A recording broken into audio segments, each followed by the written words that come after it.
नमस्कार प्रिय विद्यार्थियों,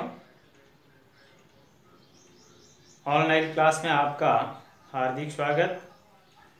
आज अपन पढ़ रहे हैं भोजन नली, गृहशिका और आमाशय के बारे में पढ़ेंगे।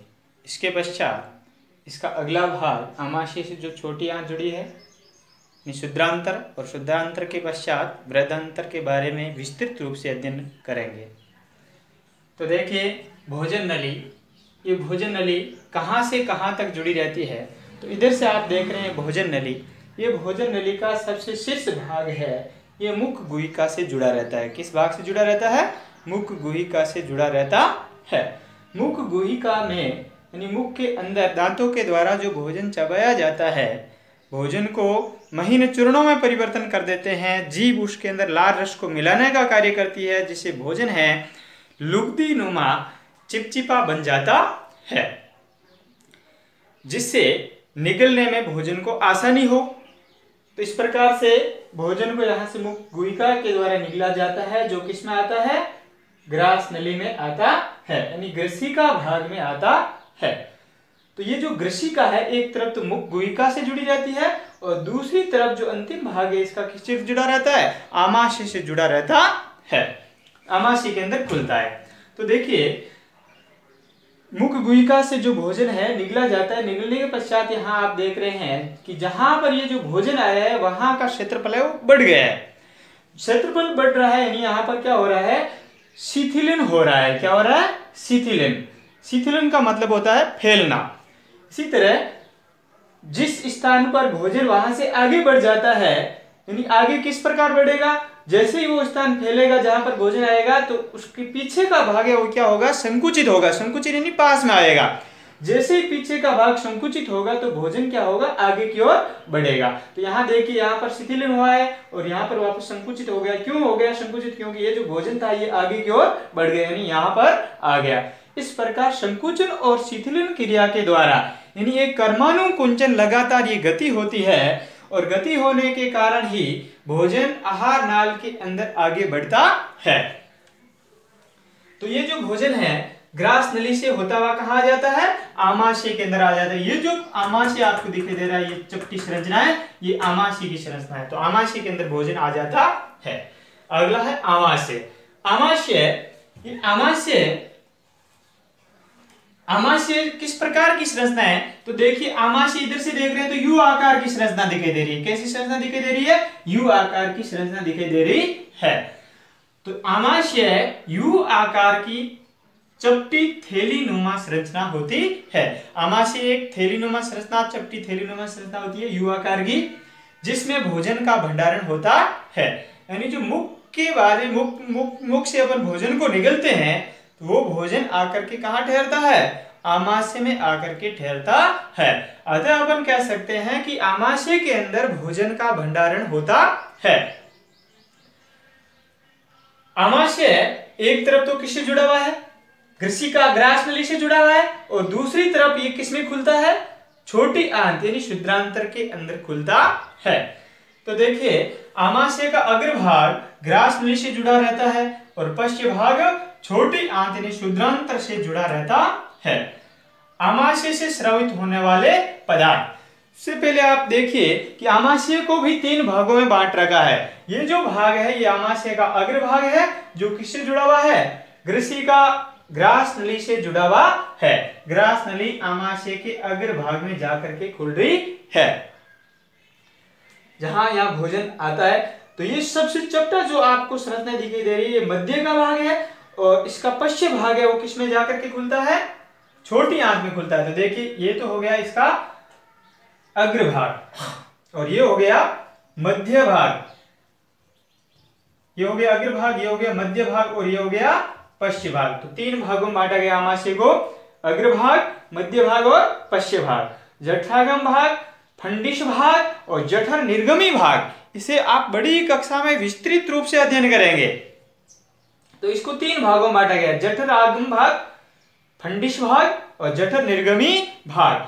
जठरागम भाग यहाँ पर जो भोजन को है वो ग्रहण करने का कार्य करता है, आमाशय का अग्रभाग। और मध्य भाग ये सबसे बड़ा भाग है, इसके अंदर भोजन का सर्वाधिक भंडारण होता है। इसमें अधिकतम जो भोजन का भंडारण होता है आमाशय के अंदर वो कितना हो सकता है, 2 से 3 लीटर तक इसकी क्षमता होती है। तो ये जो पश्य भाग है ये किसमें खुल रहा है, शुद्रांतर भाग में खुल रहा है।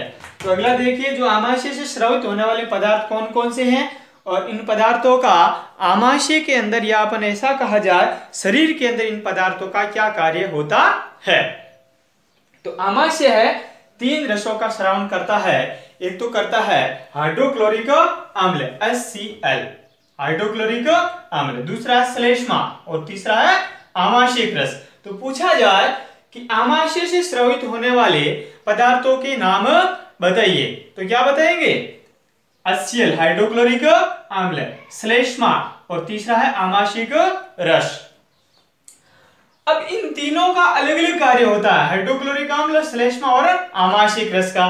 तो हाइड्रोक्लोरिक अम्ल, जैसे ही भोजन आमाशय के अंदर आता है तो हाइड्रोक्लोरिक अम्ल है वो भोजन के साथ में मिलता है और मिल करके भोजन को अम्लीय माध्यम में परिवर्तित कर देता है। किस माध्यम में कर देता है, अम्लीय माध्यम में परिवर्तित कर देता है। तो जैसे ही भोजन अम्लीय माध्यम में परिवर्तित हो जाता है तो कुछ हानिकारक सूक्ष्म जीव भी भोजन के साथ में आ जाते हैं, वो अम्लता के कारण नष्ट हो जाते हैं। तो देखिए, तो हाइड्रोक्लोरिक अम्ल का क्या कार्य हुआ, हानिकारक सूक्ष्म जीवों को नष्ट करना और भोजन को किस माध्यम में परिवर्तित कर देना, अम्लीय माध्यम में परिवर्तित करना। दूसरा है श्लेष्मा, श्लेष्मा का क्या कार्य होता है, श्लेष्मा एक चिपचिपा श्वेत रंगहीन पदार्थ होता है, श्वेत पदार्थ होता है जो भोजन को चिपचिपा बनाए रखने में सहायक होता है। इसी तरह आंतरिक जो अस्तर होता है, ये भाग होता है आंतरिक सतह, इसे बोलते हैं आंतरिक अस्तर। आंतरिक जो सतह होती है इसे बोलते हैं आंतरिक अस्तर। ये आंतरिक अस्तर है, इसे ये सुरक्षा प्रदान करने का कार्य करता है, क्योंकि ये जब चिकना बना रहेगा तो भोजन है इसे चिपक करके नहीं रहेगा और भोजन है आगे बढ़ता जाएगा। तो इस प्रकार से ये श्लेष्मा है सुरक्षा करता है। इसी तरह ये भोजन के साथ में जब श्लेष्मा मिल जाती है तो एक चिपचिपा पदार्थ बनता है, लुगदीनुमा संरचना बन जाती है, भोजन लुगदीनुमा रूप में परिवर्तित हो जाता है, जिसे बोलते हैं काइम। क्या कहते हैं, काइम। तो इन काइम में परिवर्तन करने का, काइम का निर्माण करने का भी कार्य कौन करता है, श्लेष्मा करता है। अगला है आमाशयिक रस। आमाशयिक रस यानी आमाशय की जठर ग्रंथियों से स्रावित होने वाला रस, उसे बोलते हैं आमाशयिक रस। इसमें कई प्रकार के एंजाइम पाए जाते हैं जो प्रोटीन पर क्रिया करते हैं। किस पर क्रिया करते हैं, प्रोटीन पर क्रिया करते हैं। प्रोटीन पर क्रिया करके प्रोटीन को सरल भागों में रूपांतरित कर देते हैं।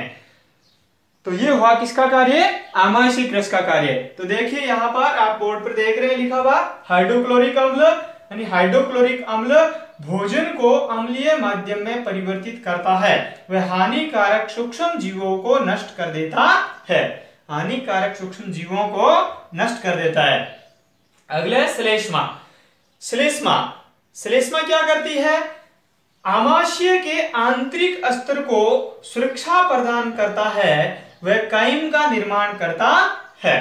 अगला है आमाशयिक रस। आमाशयिक रस किस पर क्रिया करता है, आमाशयिक रस ये प्रोटीन पर क्रिया करता है। किस पर क्रिया करता है, प्रोटीन पर।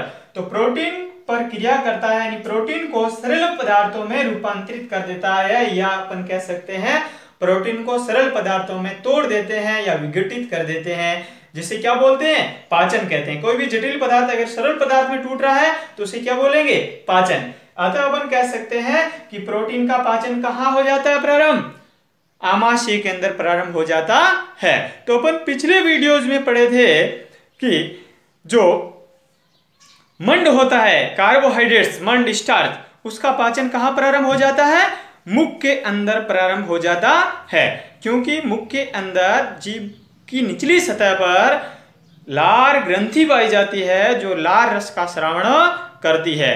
ये लार रस के अंदर, इस लार रस के अंदर 2 प्रकार के एंजाइम होते हैं, एक होता है टाइलिन और एक होता है एमाइलेज एंजाइम। टाइलिन और एमाइलेज एंजाइम मंड पर क्रिया करता है और मंड को किस में परिवर्तन कर देता है, माल्टोज में परिवर्तन कर देता है। अतः अपन कह सकते हैं कि कार्बोहाइड्रेट्स मंड का पाचन मुख से प्रारंभ हो जाता है और प्रोटीन का पाचन कहां से प्रारंभ हो जाता है? आमाशय से प्रारंभ हो जाता है। अगला टॉपिक है शुद्रांत्र। आमाशय है, आमाशय आगे जाकर के किसमें खुलता है? शुद्रांत्र में खुलता है। किसमें खुलता है? शुद्रांत्र में। शुद्रांत्र से जहां जुड़ा रहता है, यहाँ एक सी आकार की इस प्रकार की संरचना बन रही है, इसे बोलते हैं ग्रहणी। क्या कहते हैं? ग्रहणी। ये छोटी आंत का भाग है। किस आंत का भाग है? छोटी आंत का भाग है। तो देखिए एक तरफ तो ये किससे जुड़ा हुआ है? आमाशय से, यानी आमाशय से भोजन है वो किस में आ रहा है? छोटी आंत में आ रहा है, यानी ग्रहणी भाग में आ रहा है। और एक तरफ ये ग्रहणी भाग किससे जुड़ा हुआ है? अग्नाशय से जुड़ा हुआ है, अग्नाशय ग्रंथि से। और एक तरफ किससे जुड़ा हुआ है?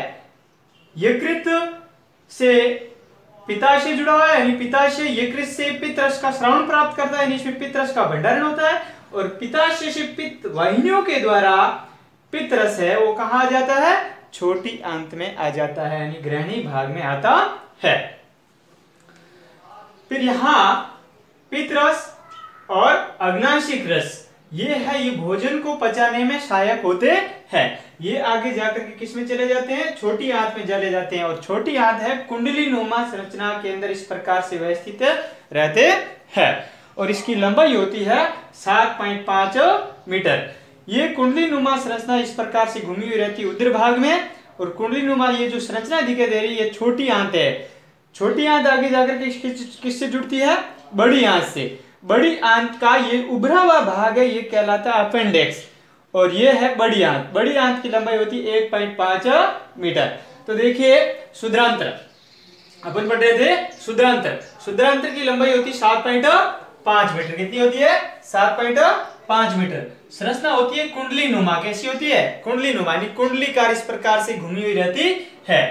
देखिए कुंडली नुमा संरचना व्यवस्थित रहती है। यकृत, अगला यकृत जुड़ा हुआ रहता है। और यकृत क्या है? यकृत एक लाल भूरे रंग की संरचना है। इसकी रंग कैसा होता है? लाल भूरा रंग होता है। लाल भूरे रंग की संरचना होती है। यह शरीर की सबसे बड़ी ग्रंथि है। तो पूछा जाए यकृत का रंग कैसा होता है, तो ये लाल भूरे रंग की संरचना है। कैसी संरचना है? तो पूछा जाए तो लाल भूरे रंग की संरचना है। और ये शरीर की सबसे बड़ी संरचना है, यानी सॉरी शरीर की सबसे बड़ी ग्रंथि है। पूछा जाए शरीर की सबसे बड़ी ग्रंथि कौन सी है? क्या बताएंगे? यकृत। क्या बताएंगे? यकृत। शरीर की सबसे बड़ी ग्रंथि का नाम है यकृत। यकृत के कार्य है पित्तरस का स्रावन करना। क्या कार्य होता है? पित्तरस का स्रावन करना। यानी जो ये यकृत है इसके अंदर पित्तरस का स्रावन होता है, यानी पित्तरस का निर्माण करने का कार्य कौन करता है? यकृत ग्रंथि करती है।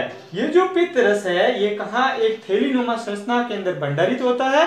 और इस थैलीनुमा संरचना के अंदर पित्तरस भंडारित होता है, इसीलिए उसे बोलते हैं पित्ताशय। क्या कहते हैं? पित्ताशय। तो अगला है पित्ताशय।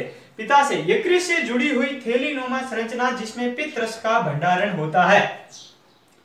पूछा जाए पित्तरस का भंडारण कहाँ होता है, तो क्या बताएंगे? पित्ताशय में। कहाँ होता है? पित्ताशय में। पित्तरस का स्रावन कौन करता है? यकृत करता है। यकृत पित्तरस का निर्माण करता है, स्रावन करता है, जो पित्तरस के पित्ताशय के अंदर भंडारित होता रहता है, उससे पित्ताशय कहते हैं। पूछा जाए पित्ताशय किसे कहते हैं, तो यकृत से जुड़ी हुई एक थैलीनुमा संरचना जिसमें पित्तरस का भंडारण होता है उसे पित्ताशय कहते हैं। अगला पित्तरस के कार्य। ये जो पित्तरस है ये पित्तरस भोजन पचाने में किस प्रकार सहायक होता है? इसका क्या कार्य होता है? तो ये जो पित्तरस है ये किस पर क्रिया करता है? वसा पर क्रिया करता है। तो वसा पर क्रिया करता है। और दूसरा एक और इसका कार्य ये पित्तरस है क्षारीय प्रकृति का होता है। और यहाँ पर भोजन था वो किस प्रकृति मिल गया था? अम्लीय प्रवृत्ति का हो गया था, क्योंकि यहाँ पर हाइड्रोक्लोरिक अम्ल आकर के मिल जाता है। कहाँ? आमाशय के अंदर हाइड्रोक्लोरिक अम्ल आकर के हाइड्रोक्लोरिक अम्ल का स्राव होता है, इसलिए भोजन है वो अम्लीय माध्यम में परिवर्तित हो जाता है। तो अम्लीय माध्यम परिवर्तित हो गया। और ये जो पित्तरस है ये किस प्रकृति का होता है? क्षारीय प्रकृति का होता है। तो क्षार है उसके साथ मिल जाता है, तो अम्ल और क्षार मिल जाने से क्या हो जाता है? उदासीन हो जाता है। भोजन क्या हो जाता है? उदासीनीकरण हो जाता है। तो पूछा जाए पित्तरस का क्या कार्य है, तो वसा का पाचन करना। पित्तरस किस प्रकृति का होता है? किस, तो आप बताएंगे क्षारीय प्रकृति का होता है। अगला अग्नाशय। अग्नाशय ये भी ग्रहणी से भाग से जुड़ा हुआ है, छोटी आंत के ग्रहणी भाग से। अग्नाशय ग्रंथि है, पत्तीनुमा संरचना दिखाई दे रही है, अग्नाशय ग्रंथि है। अग्नाशय ग्रंथि हल्के पीले रंग की होती है। किस रंग की होती है? हल्के पीले रंग की संरचना होती है। पूछा जाए अग्नाशय का रंग कैसा होता है, तो हल्का पीला रंग होता है। यह हल्के पीले रंग की ग्रंथि होती है। यह अग्नाशय रस का स्रावन करती है। किस रस का स्रावन करती है? अग्नाशय रस का स्रावन करती है। और एक आपको और बताया था कि ये 2 हार्मोन्स का भी स्रावन करता है, जिस हार्मोन्स का नाम है इंसुलिन और ग्लूकागोन हार्मोन्स। क्या नाम है? इंसुलिन और ग्लूकागोन हार्मोन्स। इंसुलिन और ग्लूकागोन हार्मोन्स क्या कार्य करते हैं? ये सीधे इंसुलिन और ग्लूकागोन हार्मोन रक्त के अंदर स्रावित होते हैं और वहां पर शर्करा का नियंत्रण करता है, यानी ये शुगर रोग से होने से बचाते हैं। जब इंसुलिन की कमी हो जाती है तो मनुष्य को कौन सा रोग हो जाता है? शुगर रोग, मधुमेह रोग हो जाता है, डायबिटीज जिसे बोलते हैं। तो अग्नाशय हल्के पीले रंग की ग्रंथि होती है। यह अग्नाशय रस का स्रावन करती है। अगला इसका कार्य है कार्बोहाइड्रेट्स और प्रोटीन का पाचन करना। तो अग्नाशय रस का क्या कार्य है? कार्बोहाइड्रेट्स और प्रोटीन का पाचन करना। अगला आंतरीय रस, यानी जो कार्बोहाइड्रेट्स और प्रोटीन का यहाँ शुद्रांतर के अग्रभाग में पाचन हो जाता है, उसके पश्चात जो भोजन है पचा हुआ आगे बढ़ जाता है, यानी यहाँ पश्चिम भाग में, मध्य भाग में आ जाता है। तो वहां पर एक आंत्र से ही रस का स्रावन होता है, शुद्रांतर से, उसे बोलते हैं आंतरीय रस। क्या कहते हैं? आंतरीय रस। और आंतरीय रस है वो किस पर क्या क्रिया करता है? देखिए, तो आंतरीय रस कार्बोहाइड्रेट्स पर क्रिया करता है और कार्बोहाइड्रेट्स को किस में परिवर्तन कर देता है? ग्लूकोज में परिवर्तन कर देता है।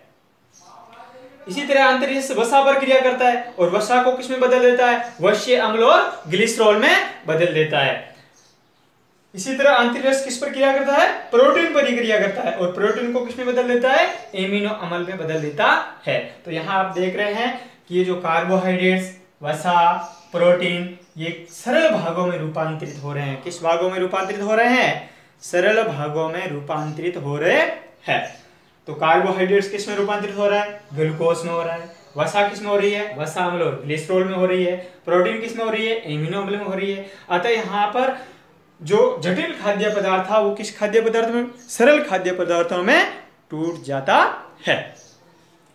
और सरल खाद्य पदार्थ में टूटना क्या कहलाता है? पाचन कहलाता है। तो यहाँ पर है भोजन का पाचन हो जाता है, उसके पश्चात पचित भोजन का इसके अंदर छोटे छोटे बहुत सारे अंगुलीनुमा ये पर्वत पाए जाते हैं ना, अंगुलीनुमा पर्वत, इसे बोलते हैं द्विग्रोम। क्या कहते हैं? द्विग्रोम। ये अंगुलीनुमा संरचना आप देख रहे हैं, ये अंगुलीनुमा, और इसे क्या बोलेंगे? अंगुलीनुमा संरचना को द्विग्रोम। क्या कहेंगे?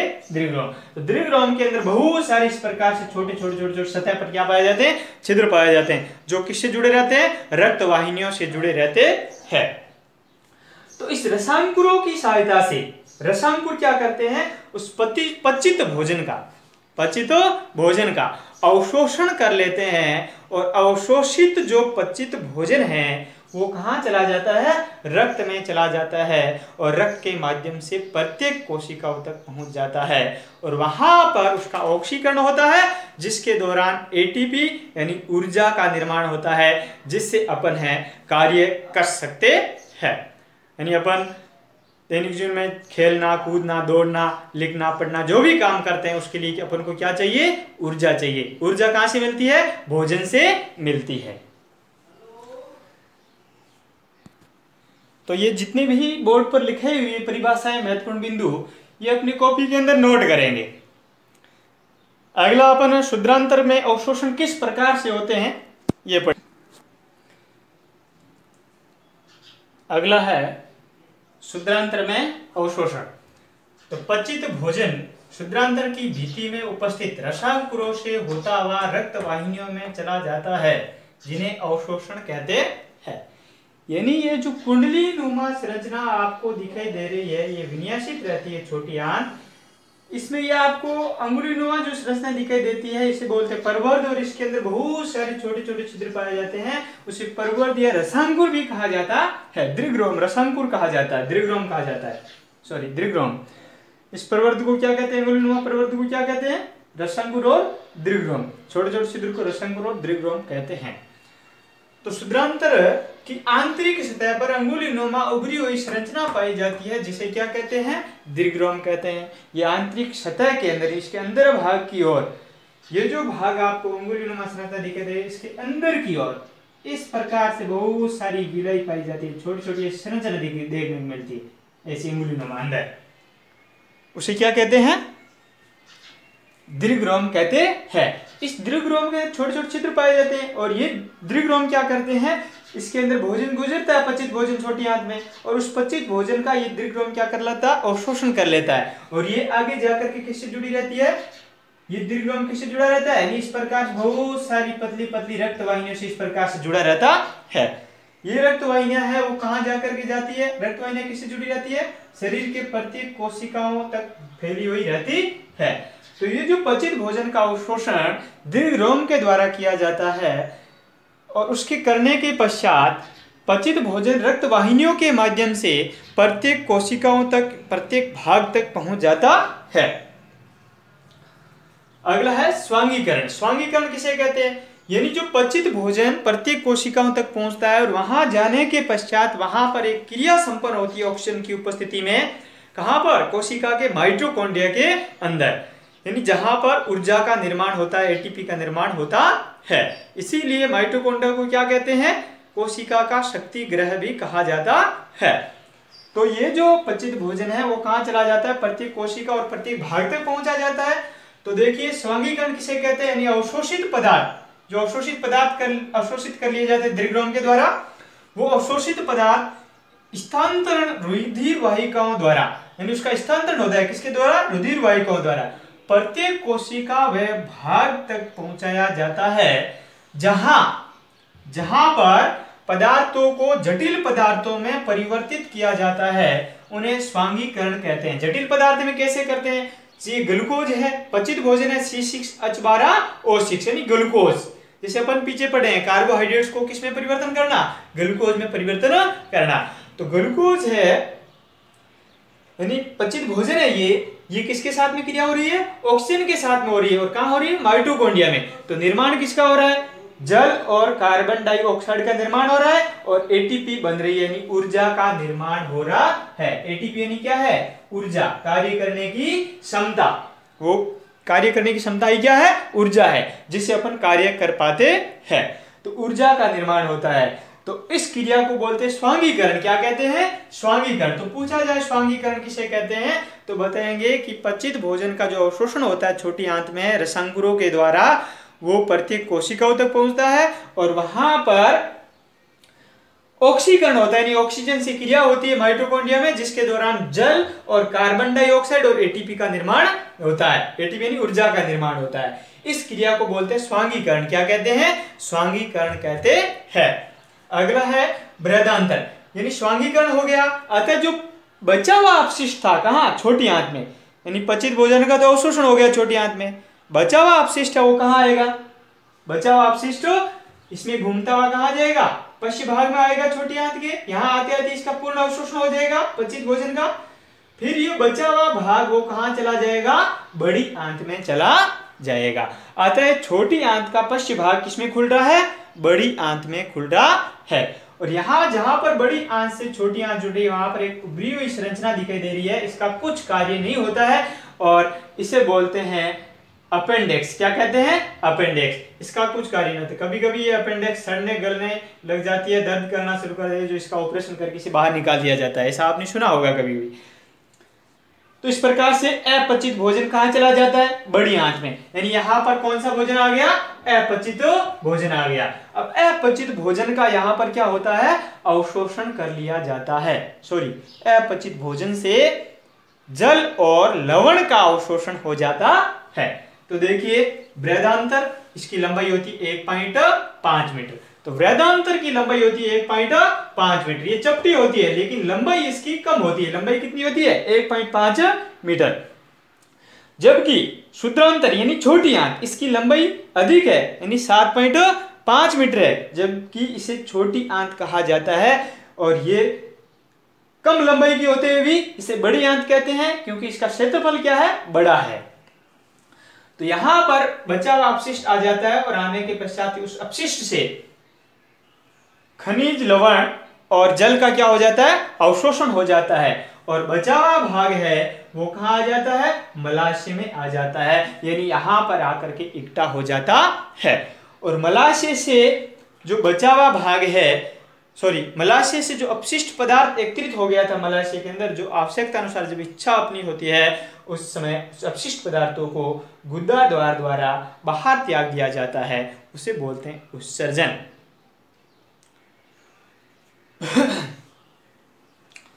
तो यहाँ पर अपशिष्ट पदार्थ का निष्कासन हो जाता है। तो ये हुआ आपके मनुष्य में पाचन तंत्र की क्रिया पूरी समझा दी गई है। अगले वीडियोज के अंदर अपन घास खाने वाले प्राणियों के अंदर व एक कोश के जीव अमीबा के अंदर पाचन की विधि का अध्ययन करेंगे, यानी उसमें किस प्रकार से पाचन क्रिया होती है, वो कैसे भोजन को पचाते हैं, इसके बारे में अपन पढ़ेंगे। धन्यवाद। इस वीडियो को ज़्यादा से ज़्यादा शेयर, लाइक और सब्सक्राइब कीजिए और कमेंट्स कर सकते हैं वीडियो से संबंधित। धन्यवाद।